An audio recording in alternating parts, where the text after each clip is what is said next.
Let's talk about Leo. In fact, let's talk about Leo to Capricorn and then Aquarius. I want to just point out a particular relationship for those that have significant placements in Leo or significant placements in Capricorn and Aquarius, or in the 5th house, the 10th house, and the 11th house. So you may want to go look back on your chart. Leo is a very important point because it's a star. There's a reason why the symbolism is a star, our sun. And we know that our sun is an organizing principle for the solar system. It has patterned the dynamism of planets. Okay. And human stories need planets. And human stories are evidence of the fact that the behavior of this star and the behavior of the system that this star has organized, there is something very beautiful and stable about it. There is organized complexity in it. Otherwise, you couldn't forge a human being. I mean, to forge life takes time. It's chemistry that must become biochemistry.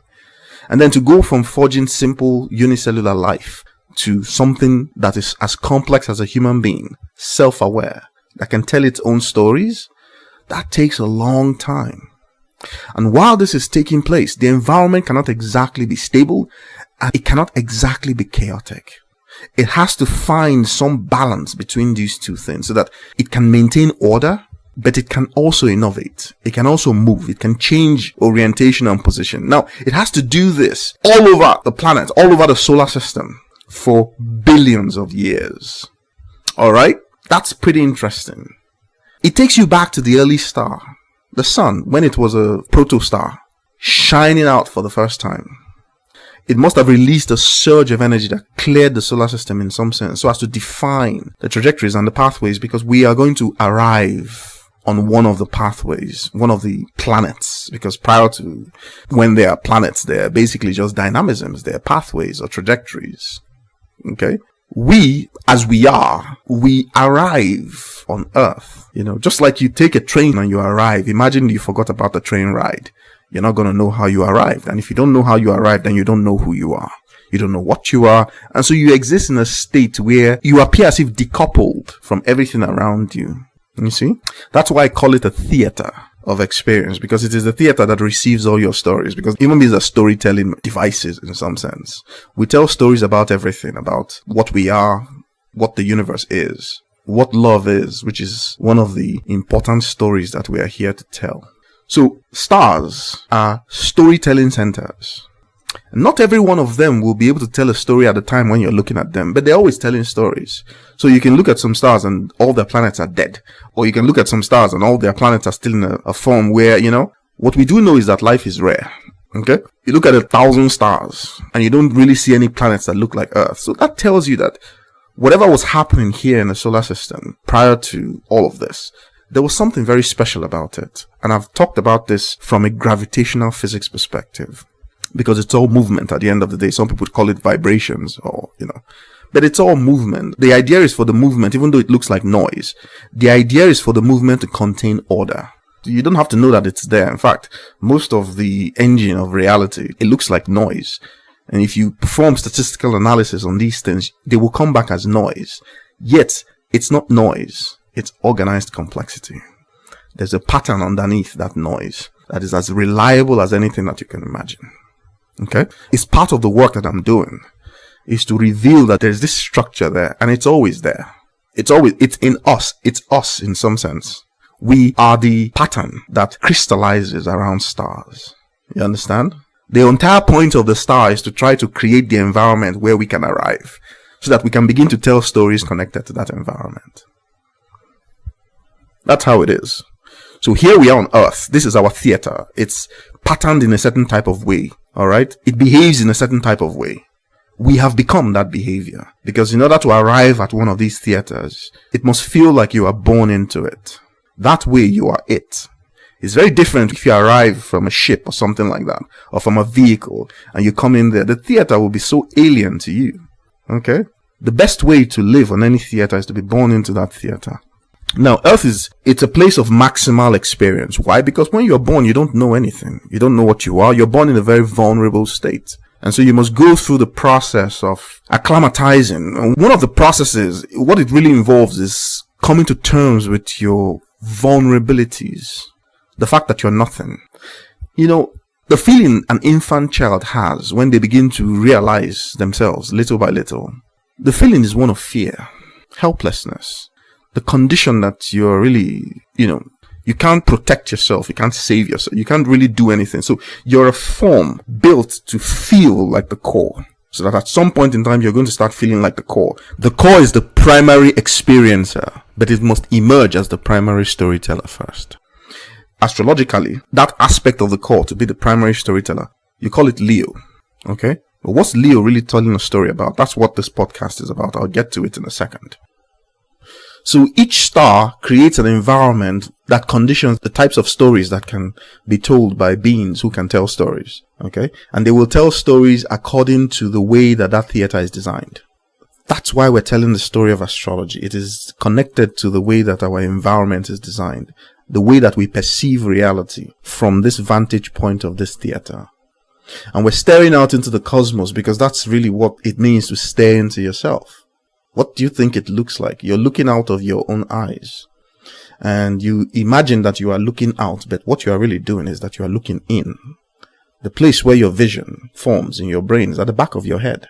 You think it's a coincidence? And when we look into the universe, we see structures that we call astronomical structures and all that. But what we're really doing is that we're looking into the part of existence where none of us really know what's going on. There are galaxies out there, billions of stars, that is billions of potentials for storytelling. There are trillions of galaxies. Can you imagine the numbers? These things don't even make any sense to a human being on this earth at this point. Okay, what's really going on? But that thing that we're looking at is the potential for knowing. Because each and every one of those stars, they're storytelling centers in some sense. And if you imagine that, look at the story of your own life. Look at how complex it is, right? Yeah, you're just one person. There are 8 billion people on Earth. There are billions of stars, hundreds of billions of stars in galaxies, and there are trillions of galaxies. So what are we talking about here? The potential for storytelling is endless. And that's what we're looking at as we're staring into the cosmos. And we don't know what it is. Well, here's what it is. That's us. We are humanity. We look like this because we have to look like what this theater is. If we appear around any other theater, we would look according to the nature of that theater. And we'll tell stories there too. But we are humanity, meaning we are the ones looking and questioning what it is, what it all is. Because what we're really questioning is ourselves. So there is an isomorphism, some type of analogical or figurative isomorphism between that universe that you're looking at, that cosmos that stretches endlessly, and the depth of your nature. Both emerge from the same place. You emerge from God. The universe also emerges from God. It's an emergence, meaning it's like you fade in gradually, because when you're born, you don't even know what you are. And you have no memories of the transport system or the processes or anything. You just know that you arrived with a note saying, have a good one. You have no idea what that note even means. It takes you a while to really come to understand what that note is really saying. You just know that it's a piece of something. Because the child needs to learn what anything really is. The drives that they're born with, the instincts and the predispositions, they are coded as things that if you saw them, you wouldn't really understand them because they're the wirings in your brain. It looks jumbled up. Now, these predispositions, these wirings, the way that they sit, all they just need is a theater. Once they get into a theater, they will begin to construct that theater into a narrative. What they just need is an environment, a context. Then they begin to construct a narrative within that context. So that you can isolate this ability to construct a certain type of narrative. If you place it in physics, it will construct some type of narrative. You place it in chemistry, it will construct some type of narrative. I'm just using these as examples.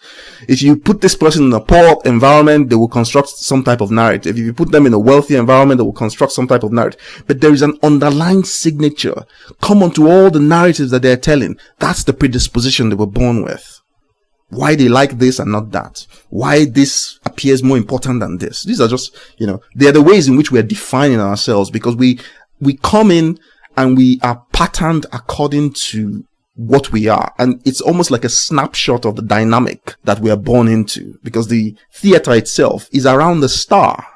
It's a dynamic. You're in a dynamical system, a complex dynamical system. And you are patterned in some sense. And then you come in here and you begin to use that pattern to tell stories.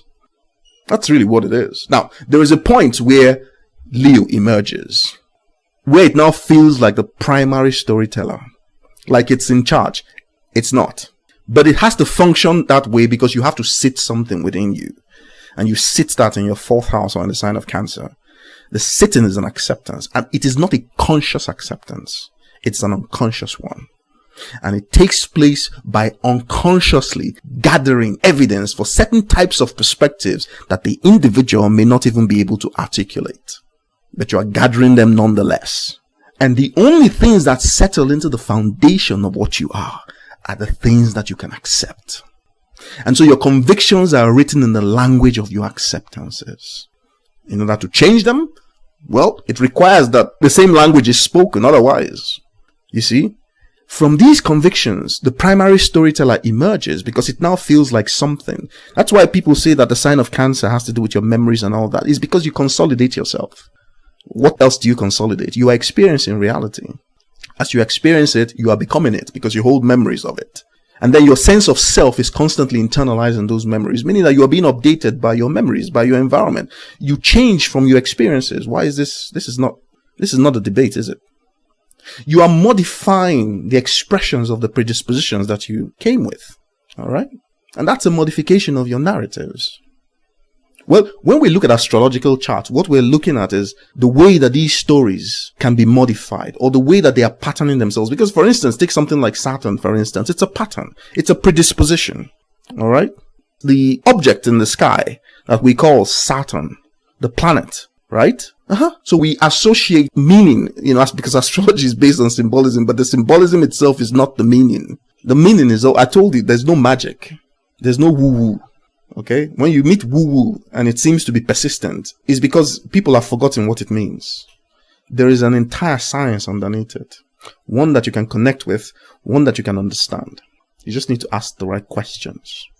Okay, so this thing is in the sky, and people found a way to associate the idea of Saturn. Saturn is it Greek or Roman? Is Roman, right? Saturnalia. But what it means, it transcends the nature of that symbol. Okay?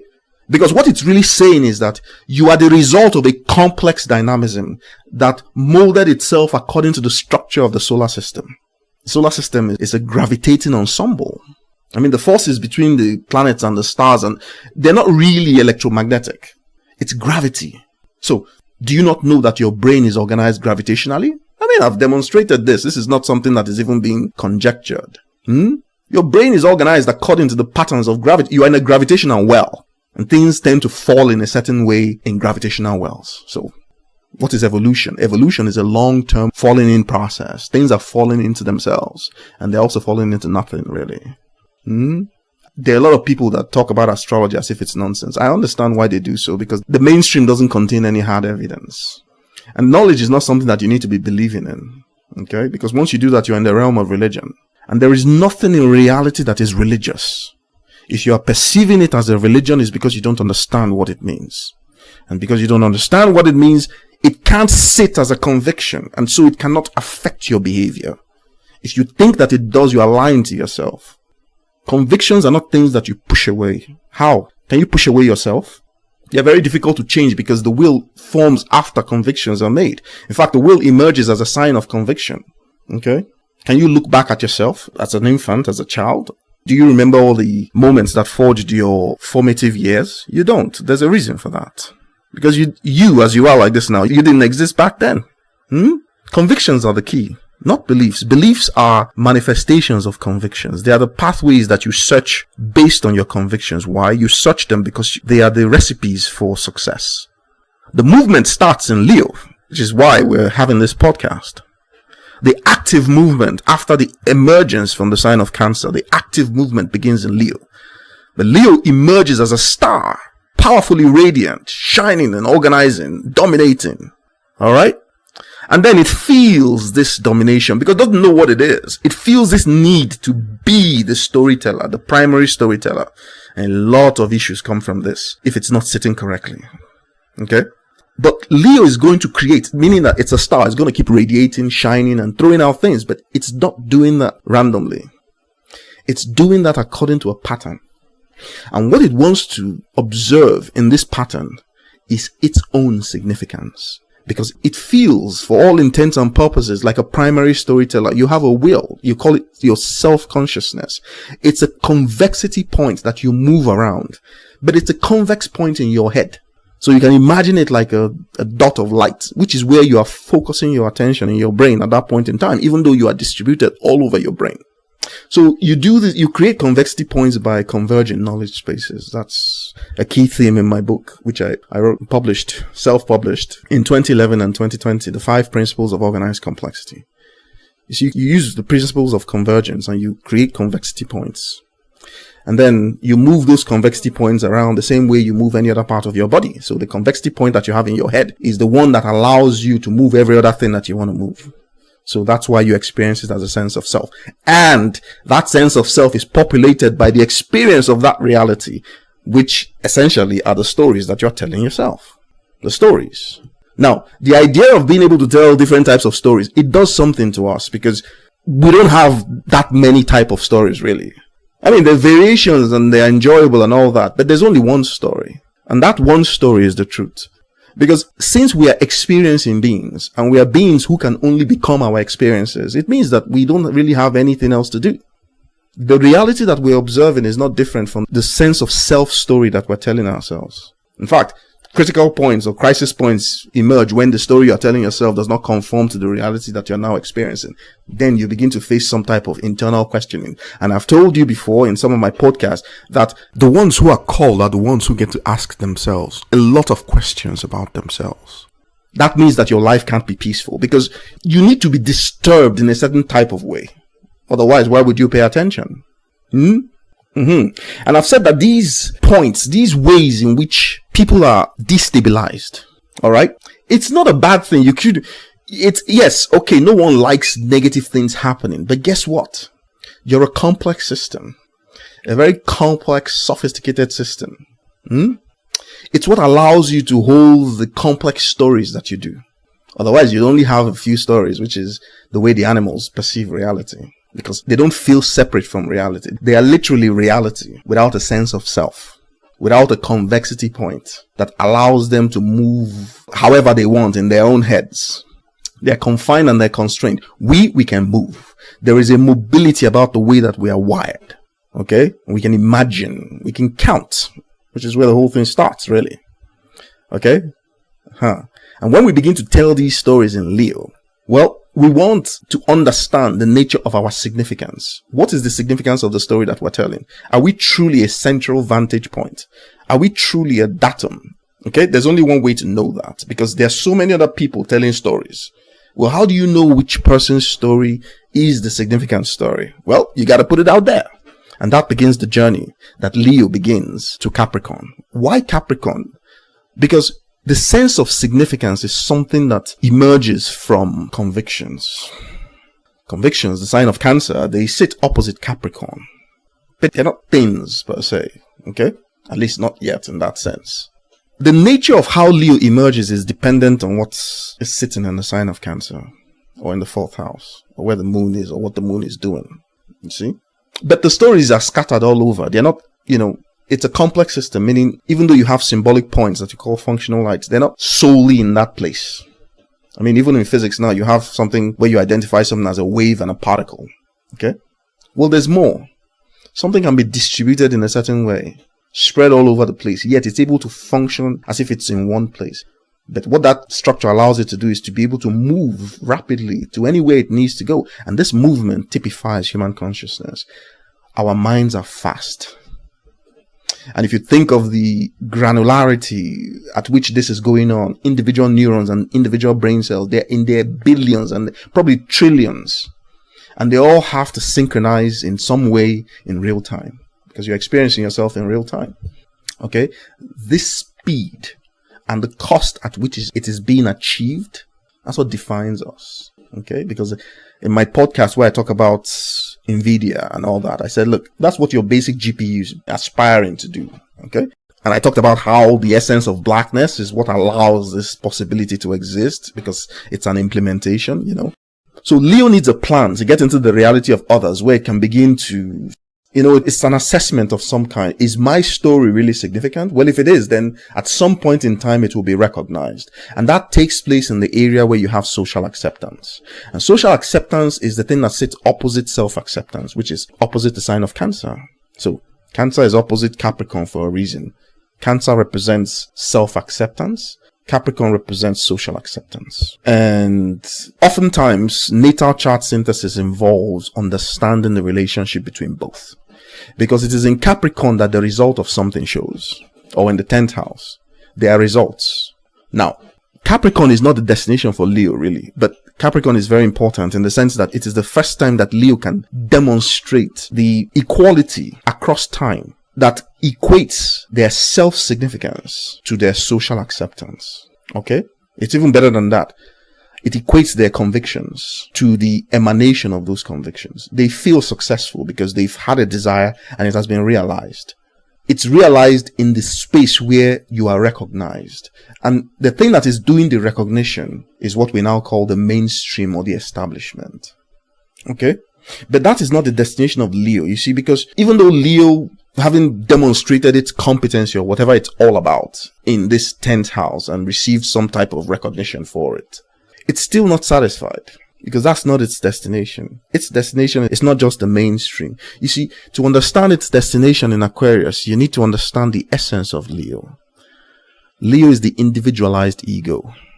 Aquarius is the socialized individual ego. I would have said socialized ego, but it's more than that. Because the socialization grows from the individuation. It's Leo in the midst of people who Leo considers to be their professional group or their peers. Okay? And so the functional lights or the placements in Aquarius, they are telling you of what becomes of this self-significance that Leo displayed in Capricorn. They are telling you of what it becomes in Aquarius, which is a further evolution because Aquarius is more of a technical group, a group of experts. And their appraisal tends to carry a bit more weight than just the mainstream. The mainstream is basically you are famous, you're in the news, but what the hell do people really know about you? Nothing. Now, to be an effective Aquarius, you have to be coming from Capricorn because Aquarius wants to change the world for better, right? The better itself always revolves around the nature of humanity. It's an ideological thing at its root, as in, what is a human being? And so that question can only be answered with knowledge. You cannot tell yourself lies about the science because it will always be different from what you are. You see, the human being is the most advanced evidence of the knowledge in this universe. When you're looking at a human being, you're looking at the result of something that has been going on in a way that people don't even understand for billions of years. Excuse me, what tops that?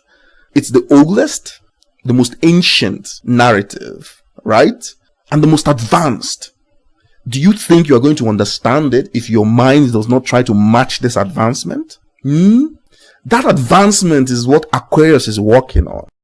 It doesn't matter what form it is taking.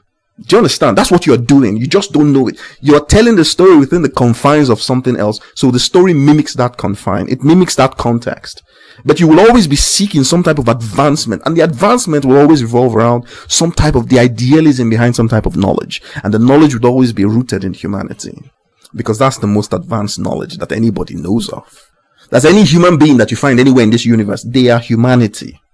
They are aspiring to be humanity. Whatever that will mean, it will be defined by the questioning of self. Because that's what self-awareness is based on. The emergence of narratives. That's really what it is. And I've said that on this journey that Leo takes to Capricorn and Aquarius, you have to go through Virgo. You have to go through Libra. You have to go through Scorpio, then Sagittarius. In fact, the bulk of the journey, it's not one linear thing. You will go back and forth as often as you want because you are trying to make sense of a reality. Okay? So take the step from Leo into Virgo. The individual is going into a reality system where they need a plan. It's okay to feel significant, but excuse me, if you don't get out the door, man, nothing's gonna happen. So you need something that can allow you to translate this significance that you feel, to translate it into something that is actionable. It is the development of the mind that is able to choose. So you are patterning all the choice pathways to understand them very clearly so that you can make a choice. The result of that choice will show up in Libra. where you will now enter into theaters with individual people, realities. You will begin to contact different types of realities. Each one will change you. You will change each one. It's a dynamic. So it's where you have the potential to get modified very quickly because you are responding to that environment. A lot goes on in Libra. All right. It often passes off as some type of archetype or distributed light where not much goes on. Some people have Mars in Libra, this in Libra, and everybody tries to describe Libra as some type of gentle whatever. It's not, because it is where you are trying to balance two modalities constantly. It's literally like standing or walking on a knife edge, and you don't know what that knife edge is, so you tend to sense it in everything. That's when you have significant placements in Libra. So people with such dominant Libra placements, they tend to always want to find the way to avoid conflict. It's not an external thing. It's an internal thing. Because that's how they are trying to negotiate their sense of self. Okay? So a lot happens in Libra. It's a theater where the narratives could go in many possible directions. And Libra must be able to accommodate the possibilities. But it is doing so knowing that there's time running out. And that forces convergence.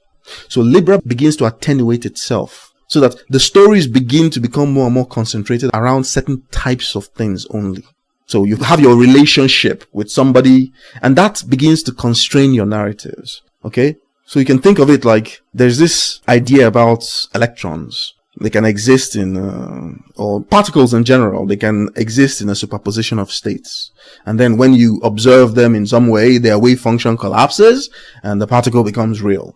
In fact, if you look at the modeling of the hydrogen atom in terms of its vibrations, right? The whole thing just looks musical because it's all vibrations, right? But there's more. Much, much, much more. Because what you're looking at is a way to equidistribute something and to balance it out. And the reason why you need balance is so that one part doesn't really change all the narratives. Okay? So the type of organizational pattern that you have tends to be distributed in such a way that it can achieve a balance. And that's the essence of that Libra. Its job is to bring certain types of people into your reality by concentrating the narratives around them. Those are the people that you will likely go into Scorpio with. And they will change your life. They will have the greatest impact on you, on the story that you're telling. Because you have converged or condensed a whole lot of possibilities into a few things. Now you have simplified your narrative in some sense. The simplicity is because you are preparing for something that is very important in the entire process of this narrative construction, going into the heart of why the universe even exists. Sex. I mean, that's the name that we give it here. It's what we call it, because we call it according to what we are in this theater and the reality that we're experiencing.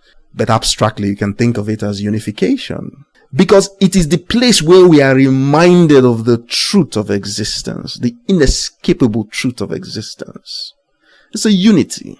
It's a very powerful one. It's a unity that cannot be separated. We can just experience it as if it is separated. And there are reasons for that. So in Scorpio, we try to reenact the most serious types of unities. We attach so much meaning to these things that it locks up a trajectory in our lives in some sense. It defines us in a very important way. That is why when you have planets in the 8th house and Scorpio and all that, or conjunct Pluto and all that, these are the narratives. Because Scorpio, Pluto, these are astrological representations of the core. And it is the core that we work with in the Prometheus program. The Prometheus program is all about how we are approaching that core. Those who have Scorpio, if you've experienced significant placements in Scorpio or Pluto conjuncts, there is an obsessive emotional quality to your behavior.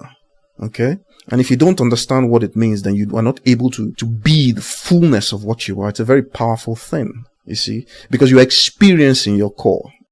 It is good to experience your core so that you can understand what it is, so that you don't start trying to compensate for its narratives. Because that's where things begin to go wrong. People want to compensate for not being able to feel their cores by, wielding power. There's nothing wrong with wielding a little bit of power, but it's that thing trying to compensate for the fact that you have a strong core, but you cannot feel it. So you feel as if something is blocking it, and whatever is blocking it, you want to get rid of that thing. But that's not the way it works. Who can block your core? All right? It's because you're not feeling your core. And that simply means that there is no communication, or the language it's speaking, you don't understand. And when we don't understand it, we tend to seek that out of other people. That's what projection and compensation is for. We don't know what the narrative is. We don't understand it or can't accept it within ourselves. So we need a theater that can help us to accept it if it is important to the life story, or to push it away from our heads. Now, the essential thing about that Scorpio is that it's the orgasmic experience, because when it comes down to it, people imagine orgasms as explosiveness in some sense, right? But nothing is exploding, is there? At least I hope not. But there is something that allows or that mandates them, to explain it that way. Is the sense that they feel is almost like they explode. But what do you think this is? This is the creation of Sagittarius. You see,